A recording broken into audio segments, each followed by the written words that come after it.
নমস্কার বন্ধুরা, মনিকা লাইফস্টাইলে তোমাদের সকলকে স্বাগত। আজকে একটা ঘরে অনেক দিন রয়েছে পুরনো পাঞ্জাবি, আর সেটি বের করেছি। এখন সেটিকে তোড়জোড় চলছে কাটার, আর এটাকে সমান করে চতুর্দিকে কেটে নেব মাপ নিয়ে।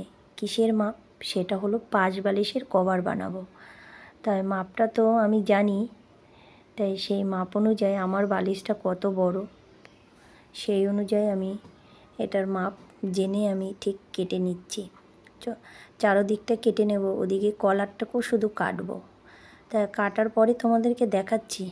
তোমাদের ঘরেও যদি এরকম পুরনো পাঞ্জাবি থাকে, তোমরা সেটা দিয়ে এইভাবে ওরা কেটে 5 বালিশের কভার বানিয়ে নিতে পারো। আর এদিকে কাপড়টা উল্টে দিলাম, কারণ এখন তো সেলাই করতে হবে, তাই উল্টে দিতে হবে। উল্টে তারপরেই সেলাইটা করতে হবে। আমি আরও একটি বানিয়েছি, সেটা আগে বানিয়েছি, তোমাদেরকে দেখাইনি, তাই এটি বানাচ্ছি। কিভাবে বানাতে হয় সেটা তোমাদেরকে দেখাচ্ছি। নিজে হাতে কাজ জানলে, আর ঘরে যদি এরকম পুরনো পাঞ্জাবি থাকে, সেটিকে ভালো এবং দেখতে সুন্দর, রঙটা বেশ, এরকম কিছু পাঞ্জাবি থাকলে সেটি দিয়ে তোমরাও এভাবে ঘরে বানিয়ে নিতে পারবে। তা দেখো আমি কিভাবে বানাচ্ছি। কেটে নিলাম, এবার সেলাই করে নেব। একটা পাশ সেলাই করব। একটা পাশ সেলাই না করলে আমি যে পরবর্তী কাজটা করব সেটায় প্রবলেম হবে। সে একটি পাশ সেলাই করে নেব, আমার হাতের বাঁ পাশটা, সামনের অর্ধেকটা, আর এদিকের বাঁ পাশটা সেলাই করে নেব। তা বাঁ পাশের কিছুটা অংশ আমি বাকি রাখবো 4 আঙ্গুলের মতো।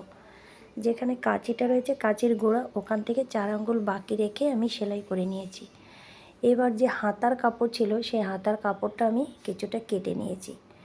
এবার এটা দিয়ে কি হবে, সেটা হবে 5 বালিশের কভারের পেছনে যে একটা ফুলের মতো থাকে, মানে বাটি, আমরা ওটাকে বাটি বলি, সেই বাটি আকৃতিকে এটাকে কেটে নেব। তার জন্য কাপড়টা দেখেছো তো কীভাবে ভাঁজ করে নিয়েছি। এইভাবে ভাঁজ করে নেবে তোমরা, আর তারপরে কাঁচি দিয়ে কেটে নেবে। তারপরে এবার বাটিটা বসাবো। কীভাবে বসাবো সেটা তোমরা দেখো।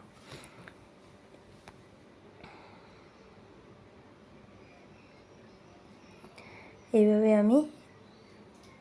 এবার আমি বাটিটা বসিয়ে দেবো, মানে বসিয়ে বলতে সেলাই করে নেব। এবার দেখো ধীরে ধীরে এবার বাটিটাকে আমি সেলাই করে নিচ্ছি। হাওয়ায় ভীষণ ডিস্টার্ব করছে, কিন্তু এতটাই গরম যে ফ্যান না ছাড়লেও নয়, তাই একটু সমস্যা হয়ে যাচ্ছে।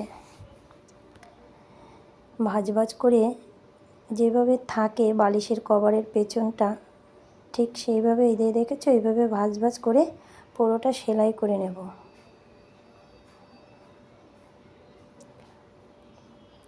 এটা সেলাই করা হওয়ার পরে আমি যে বাকি আর একটা সাইড বাকি রয়েছে সেটাও সেলাই করে নেব।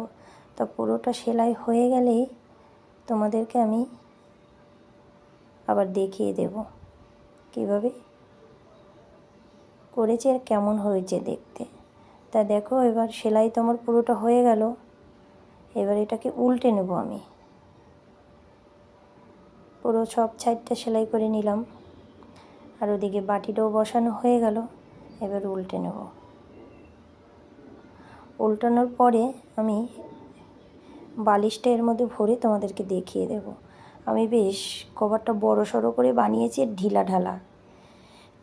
তোমরা তোমাদের মাপ অনুযায়ী বানাবে, যার যেরকম বালিশ সে সেরকম। আমি একটু ঢোলা ঢালা বানিয়েছি, কারণ এরা আমাদের ঘরে দিয়ার বাবা দিয়া ওরা খুব বালিশ চটকাচটকি করে, আর টাইট হলে না ফেটে যাওয়ার সম্ভাবনা থাকে, তাই আমি একটু ঢিলা ঢালা করে বানিয়েছি।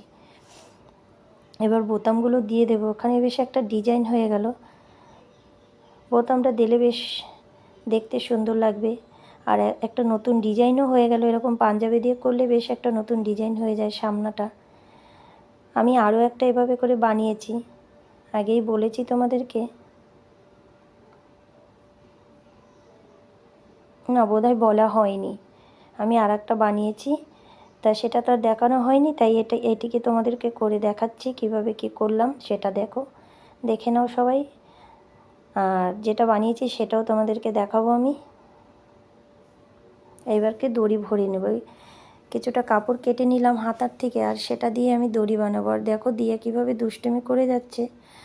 তা আমার এই কোল বালিশের কভার বানানোটা কেমন লাগলো তোমাদের, আর তোমরা কে কে শিখেছো যে কিভাবে কি বানাতে হয়, তাই সেটা কমেন্টস করে জানিও। আর যারা নতুন দেখছো তাদেরকে একটা কথাই বলবো, সেটা হচ্ছে আমার চ্যানেলটিকে তোমরা সাবস্ক্রাইব করে দিও।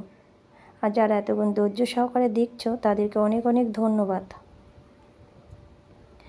এভাবে পুরনো পাঞ্জাবি থাকলে সেটা তোমরা ফেলে দেবে না, এভাবে ঘরে তোমরা বানিয়ে নেবে। বেশিক্ষণ লাগে না এটা বানাতে, আধা ঘন্টার মতো।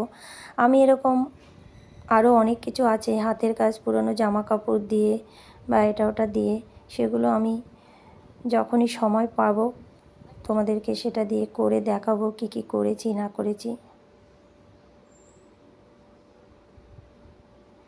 বেশ দড়ি পরানো হয়ে গেল।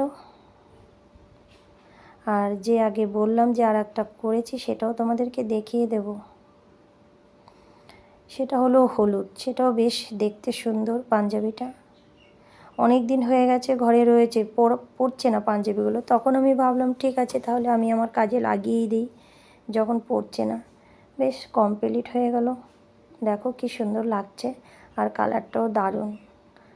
আর আমার যে হলুদ বালিশটা কভার বানিয়েছি হলুদের, সেটাও বেশ দারুণ দেখতে, কি সুন্দর হয়েছে দেখতে। যাই হোক, তোমরা সকলে ভালো থেকো, সুস্থ থেকো।